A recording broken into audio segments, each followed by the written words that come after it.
کیا آپ کو کبھی حیض کے علاوہ ہلکا سا خون آیا ہے؟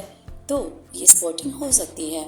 آج ہم سیکھیں گے اسپاٹنگ اور پیریڈز میں کیا فرق ہے۔ اسپاٹنگ وہ حالت ہے جب پیریڈز کے دنوں کے علاوہ ہلکا پھلکا خون آتا ہے۔ یہ صرف چند قطرے ہو سکتے ہیں اور اس کا رنگ ہلکا براؤن یا گلابی بھی ہو سکتا ہے۔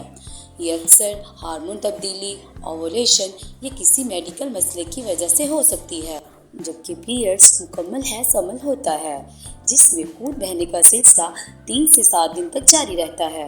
اس کے ساتھ پیٹ درد، کمزوری یا موڈ میں تبدیلی بھی محسوس ہوتی ہے۔ اگر اسپاٹنگ بار بار ہو یا پیریڈز غیر معمولی ہو جائے تو فوراً کسی ماہر ڈاکٹر سے رجوع کریں تاکہ اصل وجہ معلوم ہو سکے۔